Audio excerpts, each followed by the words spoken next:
Today we're driving the VW ID.Buzz and solve two very important questions. First of all, this one here is an electric 6 or 7-seater. Is it a good and usable 7-seater EV which is suitable for the family because there are not so many of them out there yet? And is it also a worthy electric replacement of Volkswagen T7 multivan, for example, this microbus here? In this long wheelbase version, it will also be standard for the American market, so we'll also dig into that. And for example, my brother at the moment has 3 kids and he's driving a multivan. Could this be his next vehicle? I will also tell him, so best greetings to my brother. So we're going to find out everything about that here with the microbus. Then you can see here the headlamps, see here this daytime running light, also the turning indicators.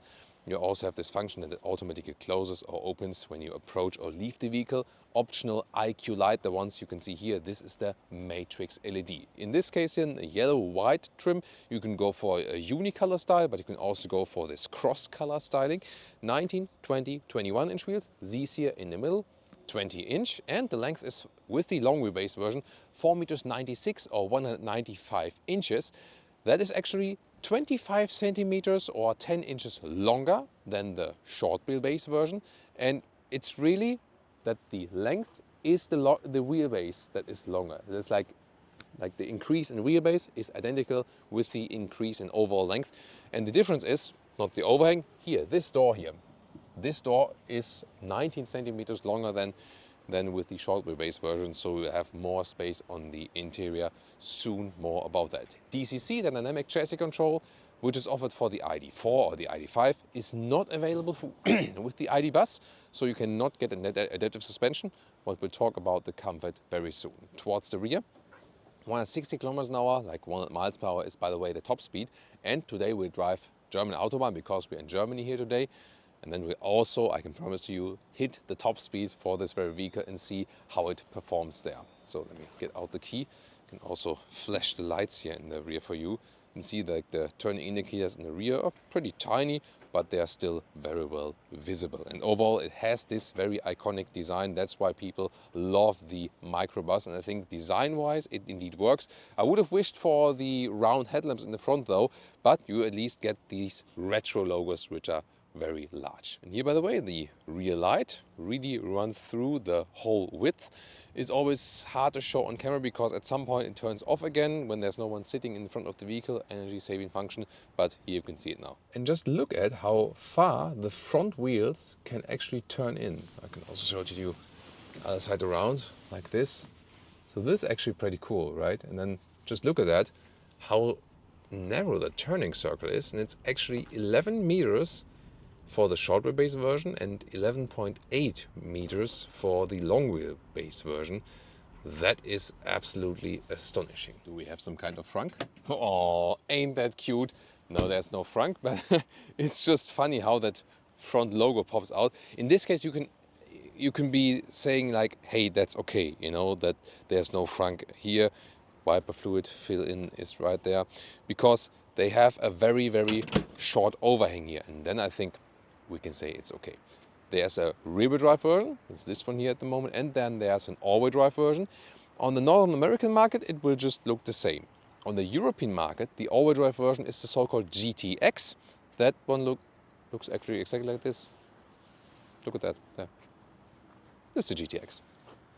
Yeah, you can see like the red styling, some black accentuations, but we also have some close-up shots for you.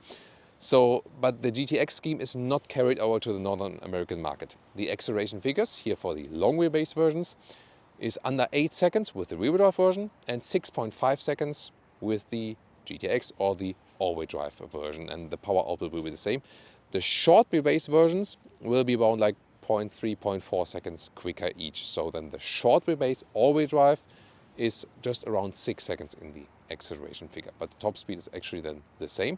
And very important, of course, with the battery sizes. So the short wheelbase version gets an upgrade to 79 kilowatt hours net now, and this one here, long wheelbase version, also standard for the US and so on, and Canada, will be at 86 kilowatt hours net, so a little bit more. Why? This is actually the maximum capacity they can put in. That's why also just a tiny difference. So they have like I think it was 12 modules in the short one, 13 here, and then in the long wheelbase one. And we'll see how much range we can score later on, also when like just driving 1 kilometers an hour, 60 miles an hour. This will also be, of course, very crucial. Recharging, the flap is actually on the other side. That's European thing. So here we go, right there at the back. And it's about 185 kilowatts or 200 kilowatt DC peak. Yeah, that's a big flap indeed. And then 10 to 80% state of charge in both cases for the small and the big battery in under 30 minutes. This is the key fob, the typical high gloss black. Okay, door closing sound is really nice. I like that. And by the way, recently I had some questions about that, like why would you even care how a door closing sound sounds like, you know? And I do care a lot about that, because when I drive a vehicle, I always have to enter the vehicle and then open the door, and mostly then of course from the inside I close the door. When you get out of the vehicle, you open the door, you close the door, and it always gives you a feeling of, do you drive a quality car or do you drive a piece of junk? Just like, not saying like, for example, Toyota and Lexus, they have sometimes really bad door closing sounds, but we all know they have the best reliability. So it's not like one-to-one, hey, this is like saying everything. But it's giving you something. When you have a good door closing sound, you leave or enter the vehicle with a good feeling. And that's why I think it's very important. What do you think? Then inside the door, here, this then a different yellow color. You don't have to pick yellow on the inside. There can be different color schemes. This is all hard pack though.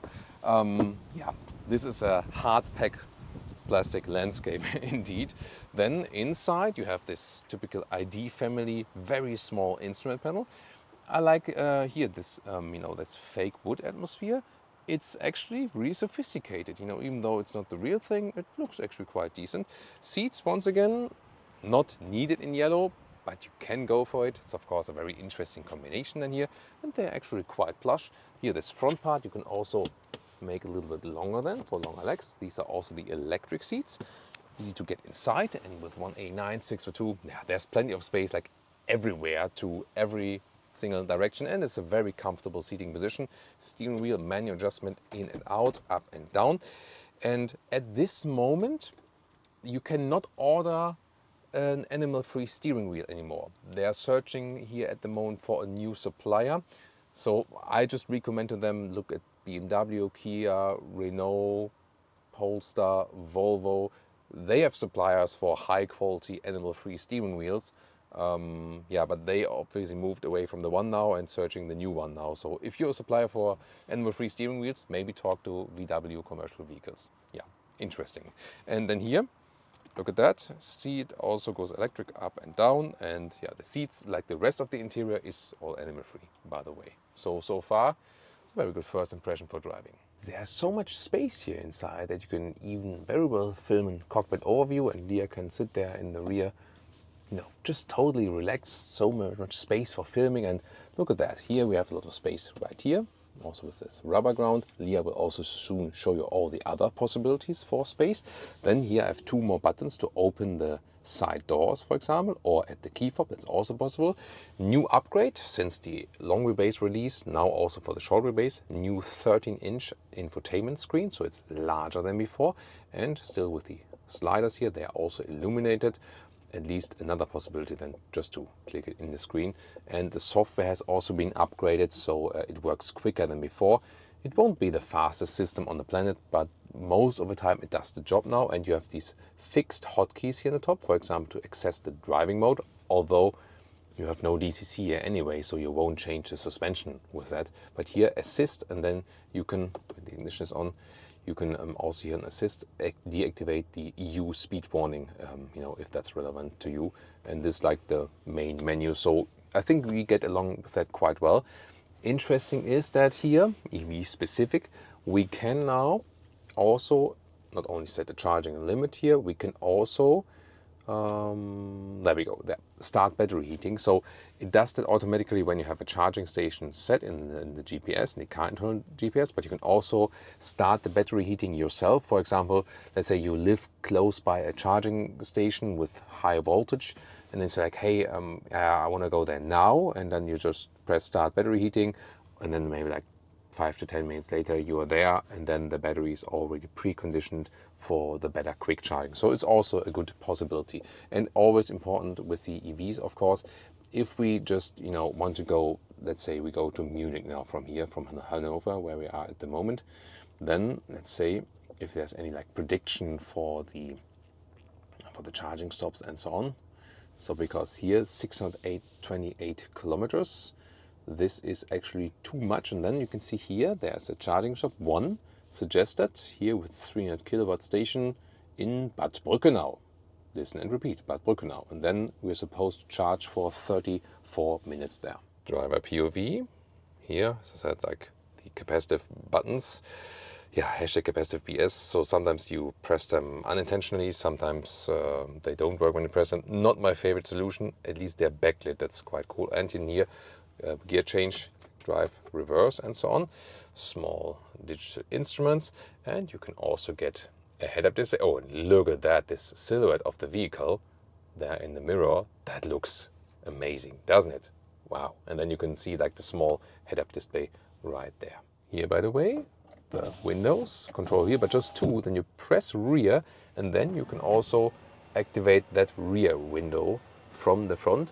That's an interesting solution. I don't fancy just having two buttons though, because at some point maybe you click it and then you misclick something, and then you're not sure like what am I doing and which window am I controlling at this moment, so you can get confused there a little bit. Yeah. Why is it open now? Okay, and now that's exactly what I'm talking about. You're already more than beautiful. It's not needed. Okay. Now it's time. Now it's time for Leah's passenger princess part with all the storage inside the doors and in the cabin where you can store all the snacks for the hour-long drives and so on. So first of all, inside of the doors, top part here also with USB-C charging, and some rubber ground there at least. Bigger door pocket underneath, and then we have here the glove box, also slides down. It's like also dampened. Oh, and what's that? Wait. Oh, what's that? Ah, wow. Is that? Oh my God, a coin holder. This is 21st century. And and a parking card holder. Wow. Amazing. Yeah. But then we have more nice features. For example, here, the cup holders. They can be hidden or pushed down like this. Can you push it down all the way again? So. There, and then, yeah, there we go, okay. There we go. And then they're also adaptive, like on the top. There we go. So it's nice that you can just hide it or deploy it. And then we have this middle console, and they are very interesting here, these splitters, because the first splitter is also, for the cups. You can open the bottles then. And then the second splitter here, it's getting really icy. That's also an ice scraper. So yeah, multi-functional. And this whole middle console there, this lower middle console, this box, when you press this button down, there we go, then you can lift up this whole thing. Wow, you're strong. Weightlifting, Leah. Wow. Actually, when it's like deployed like this, it looks like a trash bin, right? A little bit. Now comes the part which is really crucial for my brother, especially because of the kids. Sliding doors. You can get, of course, the other one on the other side as well. And then you have different possibilities. Here, this is a through bench for 3 seats in the second seating row. But you could also get a setup with 2, 2, 2. So you have then captain seats here in the second seating row, and the middle part is free, and the kids go just through or something like that. The seating comfort here is actually decent. You can also control here the back part of the seat, make it more upright and so on, and yeah, it's really nice and comfortable. And the cool thing is here, when you really fold it down, then you can also see that the lower bench moves according to that and goes down, so we have that folding flat effect. So yeah, it's, I think, a very good solution. The only thing is that you cannot remove the second seating row. Why exactly has a technological background and a trade-off decision? I will get into the in-depth explanation of that very, very soon. Isofix here at the outsides, 1 and 2, and there's actually none on the passenger seat in the front. However, we have 2 more Isofix seats on the third seating row, and how to access that one very soon here. This underneath the panoramic roof, there's a lot of headroom left here with 189/642. About this panoramic roof, by the way, this is really cool feature. So here we go. This is then this with this electrochrome function. There we go. You can turn it off and on. Vehicle switched on, yes, we know, but that's this very cool effect, isn't it? So, and we leave it open for a second to give you a little bit more light. So then here, it's a also good effect. Look at that. Up there, it's not only that I can slide it forward like this on this simple rail. So here we go.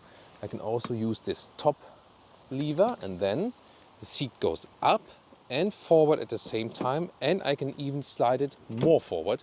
Some Easter egg here, by the way, all over the vehicle, different spots.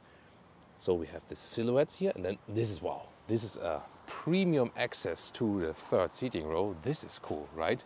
And even for me, it's super easy then to get in the back. When this row is back and the bench is backward, I can easily sit here as a tall adult. And I mean, there's even more space in the second seating row in front of it. So this is absolutely 7 adult proof, period. And at that length here is a great usage of space. These special head restraints here are, by the way, US or Northern American market spec, because they are very long. There's this regulation on the Northern American market that when they're all the way up, there should not be a gap seen from behind. I don't understand this regulation. Maybe one of you know why that regulation exists. I'm not exactly sure. Yeah, but the European spec head restraints, they will be a little bit shorter, or they will look completely different, or probably just like this. This could also be. And with a small strap sideways, you can also adjust here the back part, the angle, more upright or more forward and so on. And even here in the third seating row, it's very nice to sit. It's not as plush from the bolstering, the so-called Einsitzhöhe, like the height of the seating pillow underneath is here a little bit firmer than in the front. Yeah, but definitely the usage of space here is excellent. Then 4 child seats here, second and third seating row. USB-C chargers even for the third seating row. So I would say this is kids of my brother proved. So yeah, this definitely works and would be something in comparison to a T7 Multivan. By the way, I also have a rear window which is electric here, side, second seating row, and I can control it here from the rear, but it's also even possible to control it there from the driver's side, from the front. Loading area, we have to say here, 1,340 liters to the second seating row, but I assure you all of the flexibility. First of all, at this moment here, I want to show this setup here where we have all the clutter and so on, but really behind the third seating row, and this still works here even with the cabin trolley, so that's fine. And the width here is 1 meters 20 or 47 inches. That's really cool. And the height is about 1 meters and 10 or 43 inches. So now all empty. Then you have this board which you can put up, and it even has a gas strut here on the right side. That's interesting.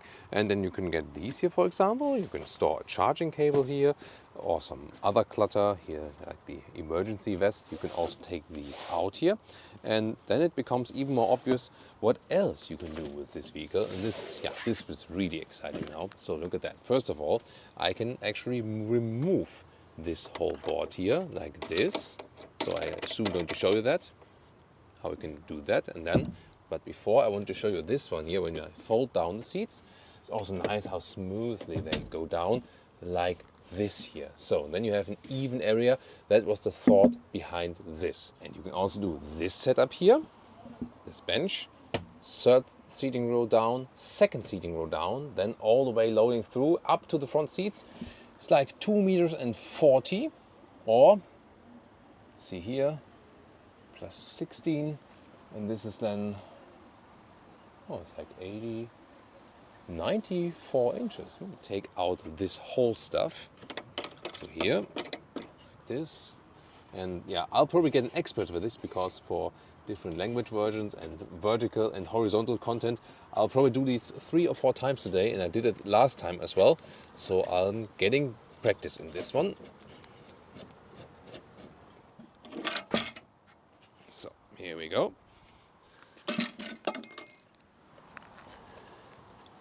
And then I can take here the seat up here, and there are even some like sliders, rollers underneath. This is actually substantially heavy, so you have to think like you don't damage your lower lumbar area with that. Oh, wow. Interesting. Maybe I've pressed the key or something that opened the sliding door, or the vehicle saying like, hey, might someone help Thomas or something? Leah definitely has the easier part with filming now. So, and this is very important that you can remove the third seating row like this. Then I can also here fold down these here. So there we go. And there you can see this one goes into place like this. And you can also, of course, fold the other things behind it. This one here, the passenger seat, is a little bit more backward at the moment, so we have to move it forward first. Now the question is, why can I not remove the second seating row? And this is a very interesting explanation and has also to do with the differences to the VW multivan. So the multivan has no multi-link rear axle suspension. So that's not that sophisticated. This one here has a multi-link rear axle that builds a little bit higher. You have more comfort in driving with that. But then you can't put these rails, which also have current, through. So you can remove these here, but these here are just on normal rails. In the multivan, there are rails which carry current, carry energy, and then you can connect the seats to that. You can slide them forward and backward, and you have seat heating. You also have this passenger seating control, which you need for the Euro NCAP test, that you know where, like when the seats are occupied actually. And this was then, with this building form, not possible here. So yeah, this is kind of like a trade-off, you know. You could have done the rails with current if you would have gone for another rear axle here in this case and lose comfort. That would be the one trade-off. Or on the other hand, you could have gone with seats which are not powered. You could not have seat heating here in the second seat row. You could not have the occupancy check. Then you would have lost some Euro NCAP points. So these are all the things to consider, but definitely I still agree that it would be better if you could also remove here the second seating row, because then you can make a passenger version, a cargo version, which is also available, just temporarily, and then move back to the passenger features back again. And towing, I will pull this one here. So usually you start with 1 ton in the towing for the rear-wheel drive versions, no matter which version you go for. Let's see. There we go. There's the towing hook. Semi-automatic, I would call it that way. And the all-wheel drive versions, they are upgraded to 1.8 or 1.6 tons. 1.8, so the highest towing capacity would be all-wheel drive, but short wheelbase because of the maximum allowed weight.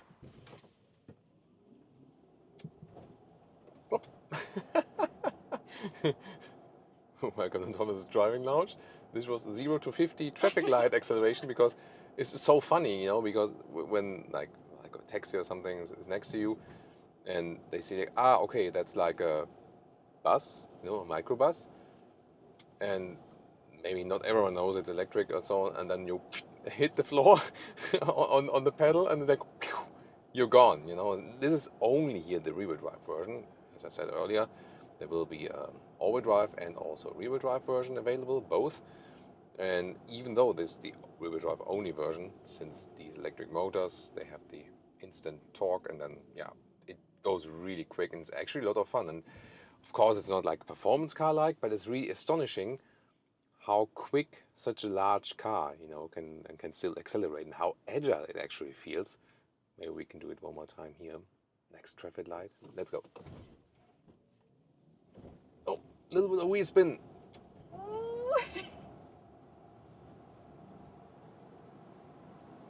Plop, there we go. And everyone else is gone. It's like when you accelerate from traffic light with a motorcycle and look back. Wow. And I mean, you've seen we didn't achieve the best figure because there was some wheel spin at the rear axle indeed. That's very interesting, you know. So because the road is here slightly wet. Well, maybe not exactly wheel spin, but that the ESC system, you know, is or like the anti-slip system is working, that the tires don't spin through. Yeah, very interesting, definitely. And it feels astonishingly agile also when you go like left and right. Here, for example, stays relatively upright, although, as I said earlier, this one has not, you know, even the possibility to have DCC. So they do not offer the adaptive suspension here, but so far it's actually quite good. Of course, all the electric vehicles here on this MEB platform in the Volkswagen Corporation, they feel stiffer than their combustion counterparts, I feel. You feel it here, for example, when you are driving over some bumps. So they have a lot of weight on board, of course, because of the battery pack. Then they make the suspension stiffer, that it can cope with that and it doesn't shake up much and so on. And that's why all these vehicles rather feel kind of sporty. So indeed, this ID.Buzz here, also in the long wheelbase, feels sporty, on the cost of that when you run over some potholes and so on, you also do feel that. So for that reason, I would like to have the DCC. And it is possible with the platform in general, ID.4, ID.5, they do offer that all. Here in the ID.Buzz, they decided not to go for it for cost reasons, because it would add more cost, and then at some point people would probably say like, yeah, that gets too expensive. And I mean, it's not a cheap vehicle at all. If you wonder about short wheelbase or long wheelbase, like when you are driving, Leah is the additional GPS, like because we have always put the GPS to mute, and then was it? No, it's straight, right? Oh, Okay. is it? I'm not sure. It looked kind of. Am I right or am I wrong now? Nah, I think probably next time I put it back to Google Maps again, because like these internal GPS, they're always somehow misleading in a way. Yeah, but then we have to do some more U-turn and stuff and some more city driving, and then we go to the motorway. Sorry for that, missed the route. Because of course we want to have some motorway, some German Autobahn driving here with the ID.Buzz as well. But it's actually good because I was just going to talk about short wheelbase versus long wheelbase, and driving even in the city just straight, you don't really feel that yet. The one thing where you would, I'm always talking and then like, why does it want to here? You have to turn around. Turn around is like interesting. Yeah. So the one thing is like here also when you're cornering in the city, you don't really feel that. Only when you're parking in and out, like a narrow parking garage or something, there you would actually feel that. Here we can. Yeah, I'll turn just around here and then we're gonna see about the U-turning thing. So this here, the rear-wheel drive on. Wow. That's nice. That's amazing. That feels like a small vehicle. Wow. I also feel it's relatively silent in here. Although we have a lot of room around us. You also see like how far. Hey guys, I can't even touch you guys because you're so far away from me. You're so far away from me. There's just so much space here. Very interesting. And since this one is not inflicting, by the way, the DCC, I can also just as well leave it on sport mode for the acceleration and stuff all the time. Yeah, I mean, driving dynamics is amazing for a vehicle with that long wheelbase indeed. So there, the electric platform definitely does help. It makes it all, yeah, dynamic, feels really planted on the road. Maybe the weight even helps in that case. So when we accelerate, when we're already at speeds from 70 kilometers an hour, let's go. Still get the punch initially. 120, 130. So definitely very decent, more than enough power. And here now at 120 kilometers an hour, 70 miles an hour, it's nice. It's good. Yeah. Good for traveling also long term from the seating comfort. Then you have this traveling feeling because of the space in front of you. Feels like you would be like traveling in a camper van. Just that this here is way more agile. It's quicker, and noise insulation is also good. And talked about that earlier in the interior part. Yeah, here we also have a multi-link rear axle, so this also gives us more comfort if we compare it, for example, to the T7 multivan. This is another advantage because this here builds on this electric passenger car platform, and you also feel that it doesn't really feel much different. Then you have all the modern assistance systems here, for example. So here at the left side of the steering wheel, you can switch the mode, just the cruise control, speed limiter, or the travel assist. The travel assist then would give you the most sophisticated help, than keeping the distance and also keeping the car in a lane. Here, by the way, you can see that the steering wheel is shaking. Looks like a fresh road, but it's still wobbling. Yeah, kind of weird. Let's see if it's on the middle lane same way. So there we go. Yeah, it's also the same. I just wonder if it should be transported that way to the steering wheel, but yeah, maybe it's kind of weird. I haven't seen that. Okay, but here the travel assist. Let's see. We're being kept in the lane, relatively centralized, so that's good so far. Yeah, see the slight bend of the motorway. It's nice. The wipers, you see how the wipers go like this. That's cool. Yeah. So here from the travel assist, also so far does a quite good job actually. Oh, and look at that now here, high speed, 165 kilometers an hour, top speed at this moment, and it's still very well to maneuver. Now the wind noise has been picking up, but it feels good actually, even at top speed. Let's see how much I have to reduce. That's like really cool to enjoy. 130. Maybe like this, like 120, 130 is very good. Everything above that you do feel from the wind noise though. Well, and some parking tests. This will be very interesting because it's a long wheelbase version and standard for the Northern American market. Here, when I want to have this parking slot, it's often a good trick to oversteer, like to fake that you would take the next spot and then go back again, and then go to the front again, because that way you can get to this parking slot straighter. It's a very good technique also for basement garage and so on. And I mean, it is a long vehicle, especially for European roads. And now let's see, we can get very far to the front, because of that overhang. There we go. And then now, and see, I don't even overhang to the rear, and I'm standing quite good. So I could be maybe a little bit straighter, but that's actually very easy to do here with the ID.Buzz. And because the steering is really light, at the same time precise, it doesn't have a dead zone area, parking is actually easy, and also dynamic driving is fun. And look at that, how easy I can get out of the parking spot again. And we were discussing earlier, when would you go, in Europe at least, for the short wheelbase version? That would be rather when you don't have the parking spot, or in like a parking garage where it's super, super narrow. And here, for example, when you have these parallel parking spots, that was too easy. I don't want to show that to you. This one maybe. This one, yeah, that one should be good. The next one is forbidden as well, for whatever reason, I don't know. So let's see. So now is the parking school, Thomas's parking school.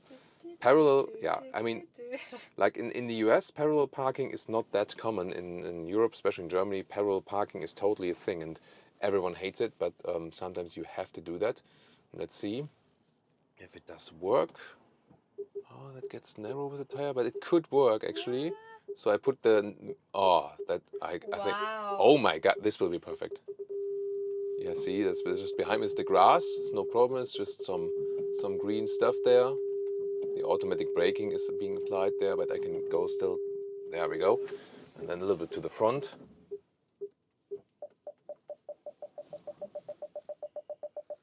Hello? Even without correcting some, wow. But I'm amazed myself. I mean, I do have a lot of practice. The reason for that is, so where I grew up, the place, there was very narrow street, and you had to park on the side. And if it couldn't be worse, the street itself has a bend in itself.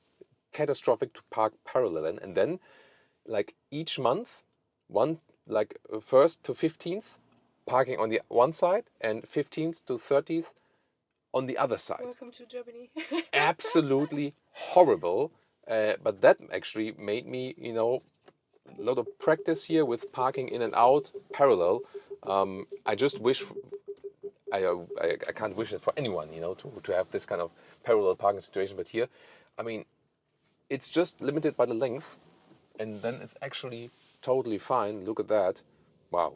I mean, also how I can easily get out of this parking lot again. This is really amazing. So I can just applaud them for that. So very easy to control.